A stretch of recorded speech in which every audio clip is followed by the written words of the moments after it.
They called him a criminal. But the truth proved he was something more. Studio microphone. They thought they could silence him forever. But the truth has a way of speaking louder than bullets. Before we begin, if you believe that justice delayed is justice denied, make sure you subscribe to Wealth and Wounds. Every click, every share, helps us shine light on the stories that too many want buried. The morning sun poured into the cracked windows of the Johnson family's small home in the heart of Brooksville, a suburban town with quiet streets, picket fences, and secrets hidden behind them. Malik Johnson, only 17 years old, laced up his scuffed sneakers with care. He wasn't just another black kid in town. He was a dreamer, a poet, a young man who scribbled verses in his notebook late into the night about freedom, about belonging, about what it felt like to be seen as a suspect before being seen as a son.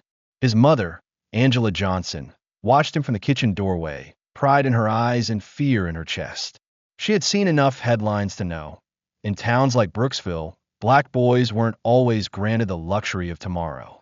"Be careful, Malik," she said softly, handing him the backpack that sagged with textbooks and the weight of expectations. "Always am," Malik grinned, though they both knew he couldn't control what the world saw when they looked at him. Malik stepped outside, greeting his neighbor Mrs. Patterson with a warm wave. She adored Malik, always telling folks how polite and bright he was. But as he walked down Maplewood Street, two police cruisers idled by the corner. Their eyes tracked him, suspicion cloaked as protocol. And in that moment, Malik felt it again, the invisible target on his back. That evening, Malik was walking home after studying with his friend Jamal. His notebook was tucked under his arm, his earbuds blasting beats that made him dream of a better world. But fate had other plans. A report came crackling through the police radio. Possible burglary suspect, black male, late teens, dark hoodie, near Maplewood. Within minutes, sirens wailed. Flashing red and blue swallowed the quiet neighborhood. Two officers, Sergeant Daniels and Officer Clark, spotted Malik walking alone. They didn't see a student. They didn't see a child. They saw a threat. "Hey, you there!" Daniels barked, slamming the cruiser door. Malik froze, pulling out his earbuds. "Sir, hands where I can see him," Clark shouted, already reaching for his holster. "I didn't do anything." Malik protested, panic swelling in his chest. He raised his hands, his notebook slipping from his grip, falling to the pavement with a soft thud. Pages fluttered open, his poetry spilling across the concrete. But Daniels didn't look. He saw only what he wanted to see. "Stop resisting," he yelled, even though Malik hadn't moved an inch. Neighbors peeked through blinds. Mothers clutched their children.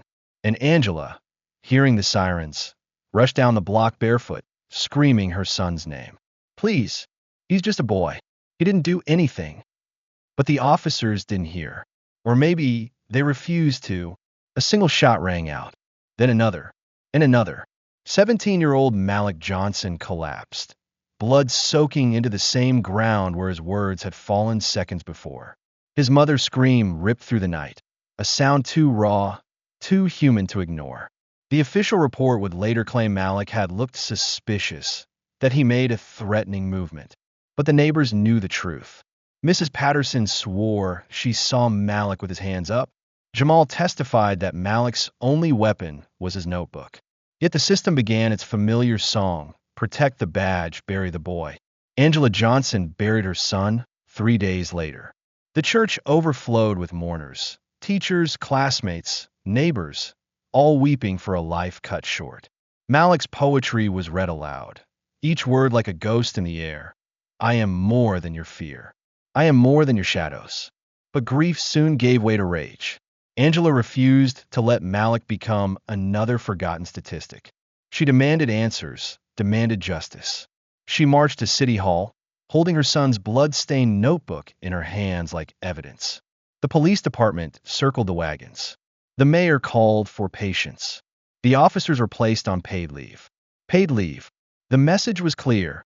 Malik's life was worth less than their convenience. Just when it seemed the system would swallow the truth, a crack appeared. An anonymous whistleblower leaked body cam footage. And what it revealed shattered the official story. The footage showed Malik standing still, hands raised, his voice trembling. I didn't do anything. His notebook lay at his feet. No weapon, no aggression, only fear. And then the gunfire. The footage spread like wildfire. National outlets picked it up. Social media erupted with hashtags. Hashtag Justice for Malik. The streets of Brooksville filled with protesters chanting his name. Angela, once a grieving mother alone, became the face of a movement. Her voice shook as she spoke before cameras. They stole my son, but they cannot steal the truth. And behind closed doors, something else was stirring. A federal investigator, Judge Carter, reviewed the footage. He wasn't just any judge. He was a man with his own scars of injustice, determined not to let history repeat itself. The courtroom was packed, tension thicker than air itself. Sergeant Daniels sat smug, his lawyer whispering strategies. Officer Clark stared at the table, sweat beading his forehead. Angela sat in the front row, Malik's notebook clutched tightly. Judge Carter entered, his voice commanding. This court has reviewed the evidence, and what we have seen is not justice. It is an execution. Gasps echoed. Daniels shifted uncomfortably. The body cam footage was played for the jury. Malik's last words echoed through the silent courtroom. Mothers wept. Fathers clenched fists. Daniels' lawyer argued protocol, claimed reasonable fear. But Carter's words cut like steel. Reasonable fear? Of a notebook? Of poetry? The jury deliberated. Hours felt like days. But when they returned, their verdict shook the room. Guilty. Both officers were convicted. Angela wept, not because the pain was gone. It never would be. But because for once, justice had spoken. The town of Brooksville changed after Malik's case. Murals of his face appeared on brick walls. Schools added his poetry to their curriculum. He became more than a victim. He became a symbol. Angela stood before a rally 1 year later, her voice steady. They thought they silenced my son, but Malik's words speak louder than ever. Remember this, justice may bend, but it will not break. The crowd erupted, but just as Angela stepped off the stage, her phone buzzed. An anonymous message. For chilling words, it's not over yet. Her blood ran cold. The screen faded to black. To be continued. If this story shook you, don't let it end here. Like, comment, share, and subscribe to Wealth and Wounds so these voices are never silenced. Together, we speak for Malik. Together, we demand justice.